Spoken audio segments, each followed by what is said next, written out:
Undoubtedly, this right here is the game of the week and the game that most people are looking forward to. Hello, everybody. You're listening to the College Sports Superfan, and today we're going over this great rivalry game between number 8 LSU and number 14 Texas A&M. Both teams have had very, very, very similar seasons. Both of them lost hyped up week one matchups. LSU lost to USC, which that loss is looking a little bit worse now, and Texas A&M lost to Notre Dame.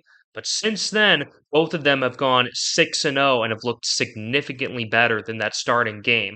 So let's start with the road team LSU Tigers. LSU looked very impressive in their road win over rival Arkansas. They won that game 34-10. I picked LSU to win that one, but I didn't think it was going to be by that much. LSU looked really, really impressive on the road. Garrett Nussmeier, not the most mobile quarterback, of course, but he's an elite pocket passer. He's been one of the best quarterbacks in the country with 2,222 passing yards, 65% completion percentage, 18 touchdowns, and 6 interceptions. And then Caden Durham, who's just a true freshman running back from Oklahoma City, he's been an elite running back this year with 387 yards, which is 6.3 yards per carry, 6 touchdowns, and then 148 receiving yards and 2 receiving touchdowns. So he could be one of the win the freshman of the year in the SEC this season with how well he has played. And then the receivers, really, really good for LSU. LSU always seems to have elite wide receivers. Tyron Lacey is just the next one up. He's got 512 yards and 6 touchdowns. And then Aaron Anderson has 488 yards and 3 touchdowns. And Mason Taylor has 348 yards and a touchdown. So all of them pro level guys, really, really good. And they've got an amazing pro level quarterback that's throwing them the football. And the defense for LSU has gotten much better as the season has gone on. They started off a little rough, but they've made significant improvements every single week.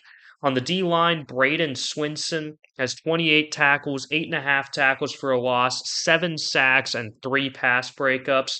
Savon Jones has 22 tackles, 5 tackles for a loss, 4 sacks, 2 pass breakups, and a fumble recovery.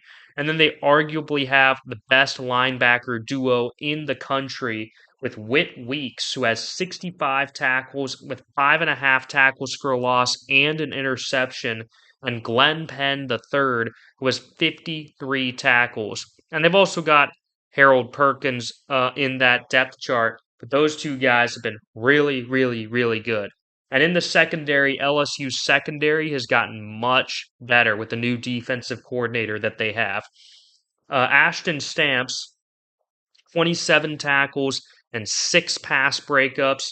Major Burns has 41 tackles, 4 tackles for a loss, and 2 fumble recoveries. Deshaun Spears, who's just a freshman, has 17 tackles. Uh, Jordan Gilbert has 17 tackles and an interception. And Zy Alexander has 12 tackles, 3 pass breakups, 2 interceptions. And finally, Sage Ryan has 24 tackles. This is a really good, really deep secondary. There's a lot of other guys I could have mentioned that just didn't have outstanding numbers. This secondary, really, really, really good. Now for Texas A&M, the home team. The home team Aggies were favored by just 2.5 points, and that line has basically stayed the same for the last several days. Connor Weigman is back at quarterback. He played the whole game against Mississippi State, but he had mixed results. Really wasn't all that impressive. Right now, he's got 718 yards with a 61% completion percentage, 3 touchdowns, and 4 interceptions. And against Mississippi State, he had 1 touchdown pass and 2 interceptions. And Mississippi State is currently the worst team in the SEC with one of the worst defenses in the SEC. So that's not very good. That's not very impressive at all. But Le'Veon Moss, though, at running back, he's been phenomenal for Texas A&M. He has 674 yards, which is 6.4 yards per carry, 8 touchdowns, and 1 fumble. And then Amari Daniels has been a great second running back. He's got 292 yards, which is 4.2 yards per carry, and 5 touchdowns. So this run game for Texas A&M has become an elite part of their offense. At receiver, Noah Thomas has emerged as the main wide receiver. He's got 289 yards and 3 touchdowns. And then the defense for Texas A&M. This is where Texas A&M clearly has their strength. LSU has the strength on offense. Texas A&M has the strength on defense. Shamar Stewart has 18 tackles and 5 quarterback hurries on the defensive line. Shamar Turner has 22 tackles with 5.5 tackles for a loss. Nick Scorton, who was a super hyped up prospect, potentially #1 overall pick, started the year a little rough, but he's gotten a lot better over the last few games. He has 19 tackles and 11 tackles for a loss. And then Albert Regis has 18 tackles. Cassius Howell has 17 tackles, 5 quarterback hurries, and 4 pass breakups. So this is one of the best defensive lines in all of college football. At linebacker, Scooby Williams has 26 tackles, 4.5 tackles for a loss, a fumble recovery, and an interception.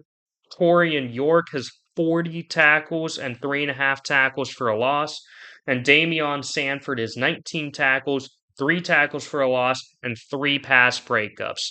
And then a key thing for Texas A&M, this secondary, they're going up against an elite quarterback and an elite group of receivers. Can they shut them down? Well, they absolutely have some superstars in this secondary.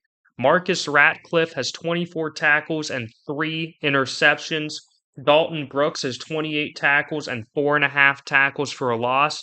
And then Will Lee the third. I really like this player right here. He's fantastic. 28 tackles. 26 out of those 28 are solo tackles. 8 pass breakups and an interception. So he's just been a beast back there in the secondary as well. Historically, this rivalry has actually been played a lot more than you would think. This series goes back to 1899. That's the first time these two teams have ever played each other. And LSU leads the all-time series 36-23 with 3 ties. However, they have alternated wins these last 6 games. They have been alternating since 2018 just based on who ends up hosting the game. And in that 2018 game, it went to 7 overtimes with Texas A&M winning 74-72 in 7 overtimes, which helped lead to a rule change where now you do alternating 2-point tries after the second overtime to try to prevent us from going into continuous long overtimes, because that game was one of the longest games ever played and it went well deep into the night. So they also played each other in the 1944 Orange Bowl, where LSU won 19-14, and most recently before Texas A&M joined the SEC, literally right before, they played each other in the 2011 Cotton Bowl, where LSU also won that game 41-24. Again, right now Texas A&M is 2.5-point favorites, and they both have gotten significantly better since week 1. They're both 6-0 since that first loss. But who is going to take a second loss and their first loss in conference play? Well, LSU has one of the best offensive lines in the country, which has been giving Garrett Nussmeier all the time that he needs. But the Aggies have an elite front seven. Again, one of the best defensive lines in the country, plus a great linebacker unit as well. But the Tigers' defense on the other side, particularly in the secondary, has gotten much better, and the Texas A&M passing game still very, very weak. And even though Moss has really been picking it up, and Daniels is a great running back behind him, Texas A&M does not want to get too one-dimensional, which I'm worried might happen to the Aggies here at home. And I'm going to say the Tigers end up winning the turnover battle, particularly because of how good Nussmeier has been and my question marks surrounding Connor Weigman, and even if they bring in the other quarterbacks such as Marcel Reed. As a result of that, I think the Tigers end up winning this game because their defense is going to force at least a couple of turnovers.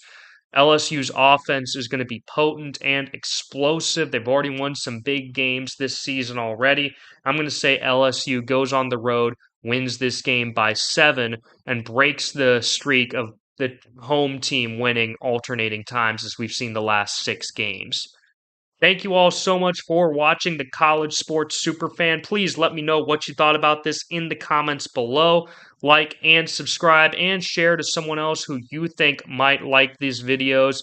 And I'll see you guys next week where I will have some college basketball content coming out pretty soon as we're getting very close to the season. Remember, both the men's and women's season begins the day before Election Day on November 4th. So you'll want to stay tuned for that. Of course, I'll have more college football content coming out next week as well, as the season will still be going on. So stay tuned for all that. You're going to want to hit that notification bell to make sure that you're aware of all of it. I'll see you guys in the next one. Thank you so much for watching the College Sports Superfan.